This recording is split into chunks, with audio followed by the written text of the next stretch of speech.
Dear students, in this session we are going to discuss about another theory, sectors theory of urban growth. ಆತ್ಮೀಯ ವಿದ್ಯಾರ್ಥಿಗಳೇ, ಇಲ್ಲಿ ನಾವು Homer ಹಾಯ್ಟ್ನ ವಿಭಾಗೀಯ ಸಿದ್ಧಾಂತವನ್ನು ಚರ್ಚೆ ಮಾಡೋಣ.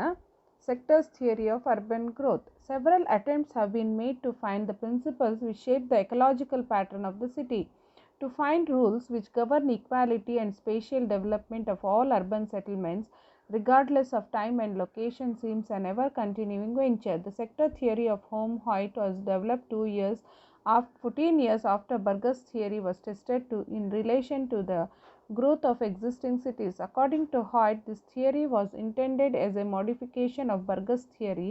Hoyt's theory was more dynamic in character than Burgess' proposition since constant changes, population movements, expansion of industries and their effects on spatial patterns were studied. Hoyt's main contentions were as follows.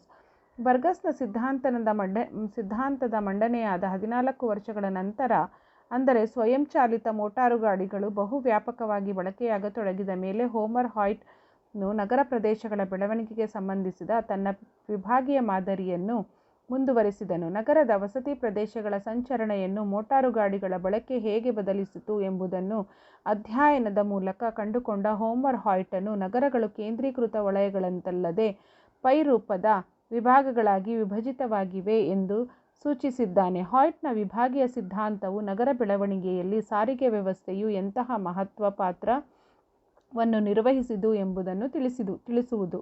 Homer ಹಾಯ್ಟ್ನ ಪ್ರಕಾರ ಆತನ ವಿಭಾಗೀಯ ಸಿದ್ಧಾಂತವು ಬರ್ಗಸ್ನ ಸಿದ್ಧಾಂತದ ಮಾರ್ಪಾಟುಗೊಂಡ ರೂಪ ಮಾತ್ರ. ಆದಾಗ್ಯೂ ಹಾಯ್ಟ್ನ ಸಿದ್ಧಾಂತವು ಬರ್ಗಸ್ನ ಸಿದ್ಧಾಂತಕ್ಕಿಂತಲೂ ಹೆಚ್ಚು ಗತಿಶೀಲ ಸ್ವರೂಪದ್ದಾಗಿದ್ದು, ಅದರ ಮೂಲಕ ನಿರಂತರವಾದ ಪರಿವರ್ತನೆಗಳು, ಜನಸಮುದಾಯದ ಚಲನೆಗಳು, ಉದ್ಯಮಗಳ ವಿಸ್ತರಣೆಗಳು ಮತ್ತು ಪ್ರಾದೇಶಿಕ ಮಾದರಿಗಳ ಮೇಲೆ ಅವು ಬೀರಬಹುದಾದ ಪರಿಣಾಮಗಳನ್ನು ಅಧ್ಯಯನ ಮಾಡುವುದು ಸಾಧ್ಯ. ತನ್ನ ಸಿದ್ಧಾಂತದ ಕುರಿತಾಗಿ ಹಾಯ್ಟ್ನ ವಾದ ಅಥವಾ ವಿಚಾರ ಈ ರೀತಿಯದು. Hoyt model is somewhat similar to Burgess model and is often considered as its improved version. Hoyt argued that cities do not develop in form of simple rings. Instead, they have sectors. Hoyt in 1939 suggested that few activities grow in form of sectors which radiates out along the main travel links. Activities in a sector are considered to be same throughout the sector because of the purpose or function it serves. Land use within each sector would remain the same because like attracts like. The high class sector would stay high class because it would be the most sought after area to live, so only the rich could afford to live there. The industrial sector would remain industrial as the area would have a common advantage of a railway line or river. These sectors can be housing, industrial activities, etc. These sectors grow along railway lines, highways or rivers.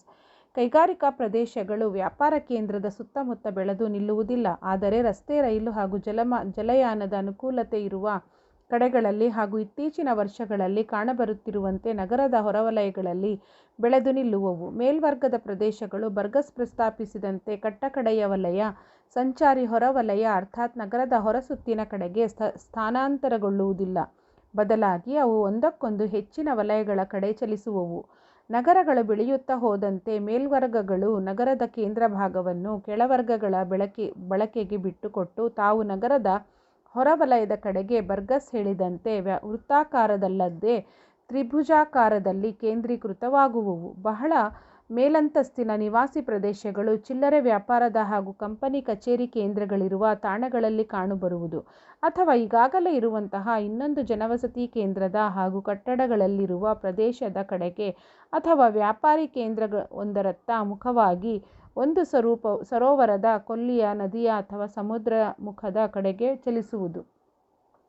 Homer Hoyt, an economist, followed the theory of Ernest Burgess and propounded a proposition of urban structure and its growth pattern in 1939, which may be construed as an alternate to the concentric zone theory.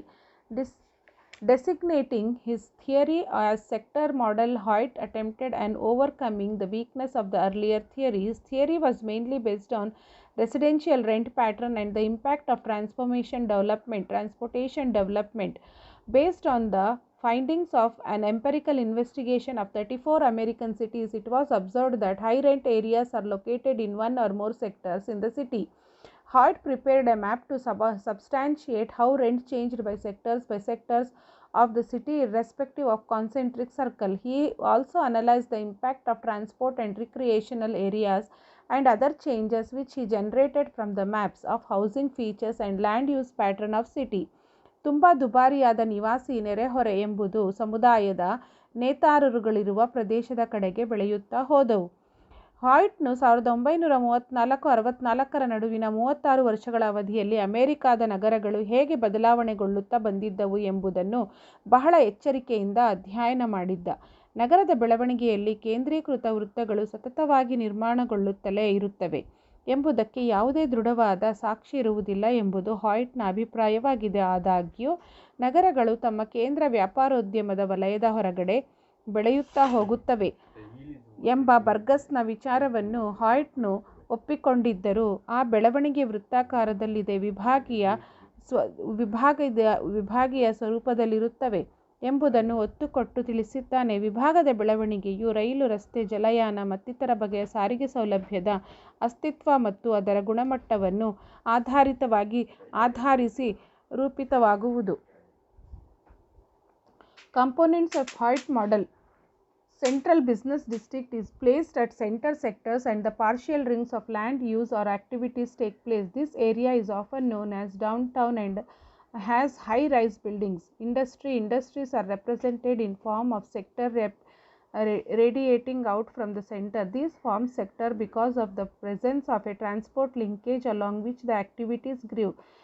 Presence of railway line, river or road would attract similar activities and thus a continuous corridor or sector will develop. Apart from the industries, this area also serves as the residential area for lower class workers. Living conditions are bad because of proximity to industries. Low class residential. Low income groups reside in the areas. Narrow roads, high population density, small houses with poor ventilation exists in this area. Roads are narrow and often connect to the industries where most of the people from this sector work. Closeness to industries reduces the travel cost and thus attracts industrial workers.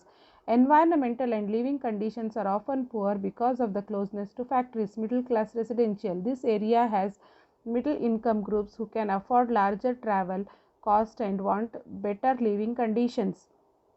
The activities of people residing in this area consists of different activities and not just the industrial work. It has more linkages with central area along with some linkages to industries. This area has largest residential area, high class residential area. This is the outermost and the farthest area from the downtown. Wealthy and affluent people live in this area. This area is clean, has less traffic, quiet and has large houses, corridor or spine extending from CBD to edge, has best housing. Significance of Hoyt model. Ecological factor, economic rent concept to explain the land use pattern, stress on the role of transportation routes in affecting the spatial arrangement of the city. Both the distance and direction of growth from the city center are considered. Brings location of industrial and environmental amenity values as determinants in residential location. Example, sectors of high-class residential areas tend to grow towards higher ground sites with better view, more open space, the homes of influential leaders within the community and existing outlying smaller settlements. Features of sector model. Presence of low-income groups near industries supports Hoyt model. The Hoyt model realized the transportation and access to resources caused a disruption of the Burgess model. Activities and their locations are highly influenced by transport linkages. Low transportation cost and proximity to roads, railway reduces the cost of production. This model applies well to Chicago. Account for major transportation routes and its effects on activities. Limitations of sector model. Only railway lines are considered for growth of sectors and do not allowances for private cars. It is a monocentric representation of cities. Multiple business centers are not accounted in this model. Physical features. Physical features may restrict or redirect growth along certain wedges. No reference to out-of-town development. Evaluation. As Hoyt's theory is also based on the study of few cities, it suffers from its own drawbacks. It cannot supply us any more with a universal pattern of the growth of cities. As Hoyt wrongly contends, high-class residential area do not proceed along transportation lines as high-class people prefer to live away from the din of urban traffic. ವಿಭಾಗದ ಸಿದ್ಧಾಂತದ ವಿಮರ್ಶಾತ್ಮಕ ಮೌಲ್ಯಮಾಪನ ಈ ಕೆಳಗಿನಂತಿದೆ. ಹಾಯ್ಟ್ನ ಸಿದ್ಧಾಂತವು ಒಂದು ಆದರ್ಶ ಮಾದರಿಯಂತಿದ್ದು, ಕೆಲವೊಂದು ನಗರಗಳಿಗೆ ಕೇಂದ್ರೀಕೃತ ವಲಯ ಸಿದ್ಧಾಂತಕ್ಕಿಂತಲೂ ಉತ್ತಮವಾದ ಬೆಳವಣಿಗೆಯ ಮಾದರಿಯನ್ನು ನೋಡಬಹುದು. ಆದರೆ ಅದೊಂದು ಸಾರ್ವತ್ರಿಕವಾದ ಮಾದರಿಯಾಗಲಾರದು ಮತ್ತು ಅದಕ್ಕೆ ನಿರ್ದಿಷ್ಟವಾದ ಅಪವಾದಗಳು ಕೂಡ ಕಂಡುಬಂದಿವೆ. ಹಾಯ್ಟ್ನು ತಪ್ಪಾಗಿ ವಾದಿಸಿದಂತೆ ಮೇಲ್ವರ್ಗದ ಜನವಸತಿ ಪ್ರದೇಶಗಳು ಸಾರಿಗೆಗೆ ಅನುಕೂಲವಾದ ಜಾಡಿನಲ್ಲಿ ಸಾಗುವುದರ ಬದಲು ನಗರದ ಬಿರುಸಿನಿಂದ ಕೂಡಿದ ವಾಹನ ಓಡಾಟದ ತಾಣಕ್ಕೆ ದೂರವಿರುವಂತೆ ಕೇಂದ್ರೀಕೃತವಾಗಿರುವುದು ಈಗ ಸಾಮಾನ್ಯವಾಗಿದೆ. ಹಾಯ್ಟ್ನ ಸಿದ್ಧಾಂತವು ಉಪನಗರಗಳ ಅಥವಾ ಉಪಗ್ರಹ ಪಟ್ಟಣ ಸೀಮಾ ಪ್ರದೇಶಗಳ ಬಗ್ಗೆ ಏನನ್ನೂ ಹೇಳುವುದಿಲ್ಲ. ಅವಳಿ ನಗರಗಳ ಬೆಳವಣಿಗೆಯ ಪರಿಕಲ್ಪನೆಯ ಬಗ್ಗೆ ಕೂಡ ವಿಭಾಗದ ಸಿದ್ಧಾಂತ ಮೌನವಹಿಸುವುದು. ನಗರದ ಬೆಳವಣಿಗೆ ಎಂಬುದು ಮುಖ್ಯವಾಗಿ ಅದರ ಸ್ಥಾನೀಯತೆಯನ್ನು ಅವಲಂಬಿಸಿರುತ್ತದೆಯೇ ವಿನಃ ಪ್ರತಿಯೊಂದು ವರ್ಗವು ಎತ್ತರದ ಭೂಪ್ರದೇಶವನ್ನು ಅವಲಂಬಿಸಿಕೊಂಡು ಅಥವಾ ಜಲಾಭಿಮುಖ ಅನುಕೂಲಿಸಿಕೊಂಡಿರುತ್ತದೆ ಎನ್ನಲಾಗದು. ವಿಭಾಗದ ಸಿದ್ಧಾಂತದ ಕೆಲವು ಸ್ವಾಗತಾರ್ಹ ಅಂಶಗಳು. ಕೇಂದ್ರೀಕೃತ ವಲಯ ಸಿದ್ಧಾಂತಕ್ಕಿಂತಲೂ ಈ ಸಿದ್ಧಾಂತವು ಹೆಚ್ಚು ಸ್ವಾಗತಾರ್ಹವಾಗಿದ್ದು, ಇದರಲ್ಲಿ ಆಧುನಿಕ ಪರಿಕಲ್ಪನೆಯಂತೆ ಉದ್ಯಮಗಳು ಕೇಂದ್ರೀಕೃತವಾಗುವುದಕ್ಕೆ ಅವಕಾಶ ನೀಡಲಾಗಿದೆ. ಇದರಲ್ಲಿ ವೈವಿಧ್ಯಮಯವಾದ ನಗರಗಳ ಬೆಳವಣಿಗೆಯ ಬಗ್ಗೆಯೂ ಅವಕಾಶಗಳಿವೆ. ಈ ಸಿದ್ಧಾಂತವು ಸಾರಿಗೆ ವ್ಯವಸ್ಥೆಯ ಅನುಕೂಲತೆಯ ಹಿನ್ನೆಲೆಯಲ್ಲಿ ನಗರಗಳ ಬೆಳವಣಿಗೆ ಹೊಂದುವುದೆಂಬ ವಿಚಾರದ ಬಗ್ಗೆ ಪ್ರಾಮುಖ್ಯತೆ ನೀಡುವುದು. ಈ ವಿಚಾರವು ಆಧುನಿಕ ಪರಿಕಲ್ಪನೆಯಂತೆ ನಗರವೊಂದಕ್ಕೆ ಸಂಬಂಧಿಸಿದ ಜೀವಪರಿಸರಶಾಸ್ತ್ರೀಯ ಸ್ವರೂಪದ ಅನುಕೂಲಕರ ಸ್ಥಾನಗಳಲ್ಲೇ ಜನವಸತಿ ಕೇಂದ್ರೀಕೃತವಾಗಿರುವುದೆಂಬುದಕ್ಕೆ ಪೂರಕವಾಗಿದೆ. Hoyt's theory does not explain the growth of suburban satellite townships. It also cannot account for the concept of twin cities. Moreover, city growth depends upon its location, and one cannot expect every other city to be located near high grounds or a waterfront. But the sector theory is indefinitely a welcome development over the concentric zone theory, as it makes room for the modern concept of location of industries, also for the growth of a variety of cities wherein the areas of the concentric zone are located alongside in various sectors. Moreover, it gives importance to city growth around transportation lines, which is akin of the modern concept of convenient location of ecological areas of a city.